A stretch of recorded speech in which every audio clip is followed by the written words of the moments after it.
For every legendary motorcycle, there's always one so badly built you have to wonder how it ever made it to the showroom floor.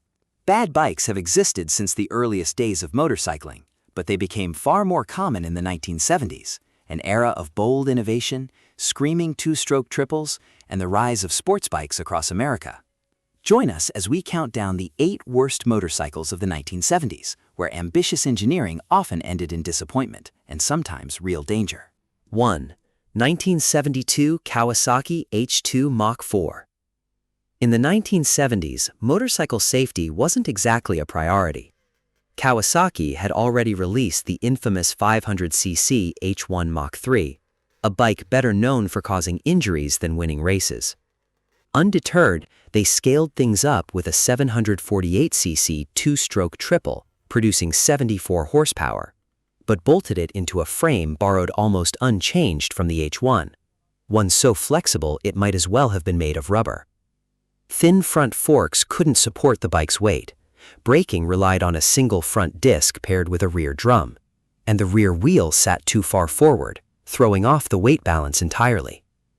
Kawasaki advertised a top speed near 125 miles per hour, but stayed quiet about the violent torque drop above 3,500 RPM that triggered sudden, uncontrollable wheelies.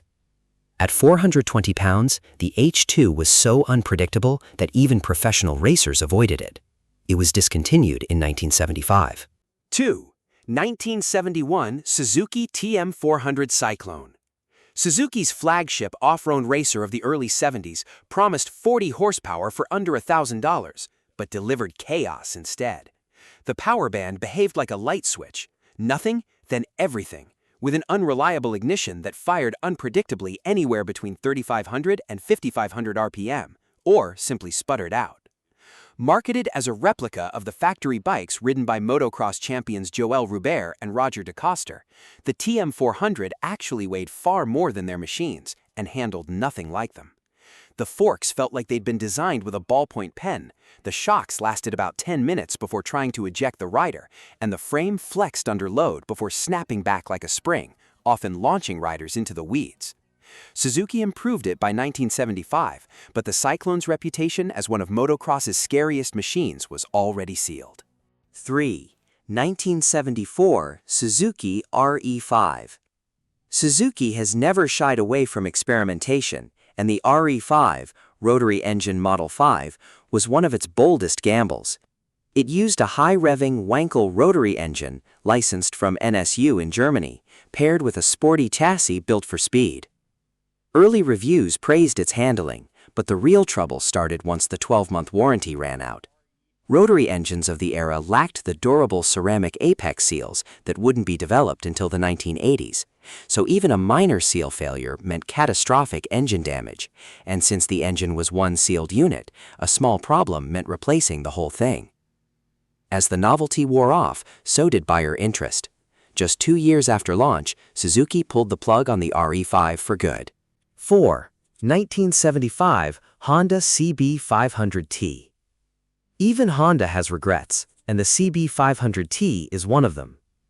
After the modest success of the CB450T, Honda executives pushed for a cheap, quick 500cc follow-up, so engineers simply stretched the 450 stroke and swapped in ball bearings, while leaving the cylinder head, compression ratio, and carburetors largely untouched. The compression drop did let the bike run on cheaper fuel during the 1975 oil crisis, but low-quality rubber bushings on the handlebars, seat, and mounts did nothing to help. The result was brutal vibration, the kind that made short rides exhausting and long rides nearly unbearable. Ironically, the fix already existed.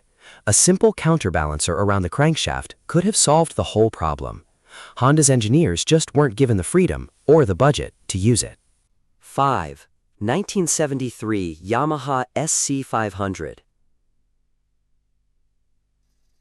The SC500 Scrambler was Yamaha's first serious attempt at a 500cc motocross machine, and it didn't go well.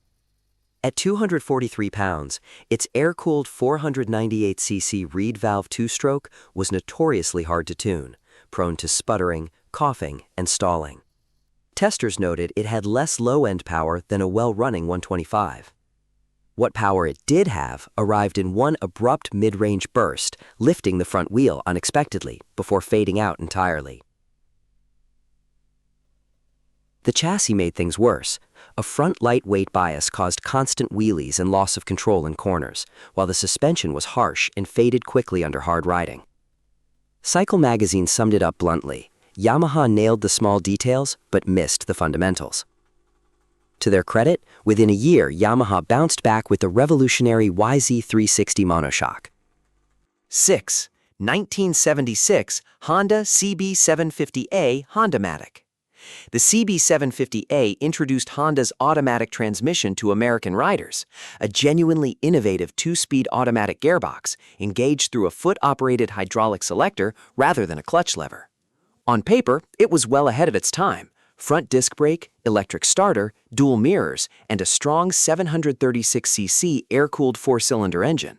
But that engine, capable of 67 horsepower, was detuned to just 47 to work with the automatic gearbox, and the result felt sluggish and uninspired. Riders who wanted Honda's usual sporting edge found the Honda-matic cumbersome instead, and the model earned a lasting reputation as one of the decade's biggest letdowns.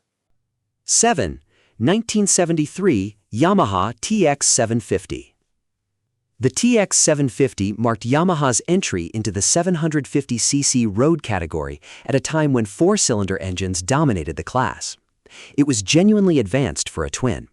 Dual balance shafts, Yamaha's OmniPhase system to cut vibration, dry sump lubrication, front disc brakes with opposed piston calipers, and aluminum wheel trim, all firsts for a Yamaha road bike. The 743cc parallel twin made a healthy 63 horsepower. But reliability undid all of it. Chronic overheating and excessive oil consumption plagued nearly every unit sold. Yamaha tried to fix the problems, but the damage was done. The TX750 was pulled from most markets by the end of 1974 and discontinued entirely in Japan the following year. 8. 1974 Ducati 860 GT. The 860 GT broke sharply from Ducati's classic rounded styling, adopting an angular, squared-off look styled by Italian designer Giorgetto Giugiaro. It carried real substance underneath: Ducati's pioneering desmodromic valve system and an air-cooled 863cc 90-degree V-twin producing around 60 horsepower. But the styling divided Ducati's fan base. Many loyalists simply preferred the rounded lines of the earlier 750. Sales suffered enough that Ducati redesigned the bike's looks the very next year. Despite genuine engineering advances, the 860 GT is remembered as proof that styling can sink a great engine.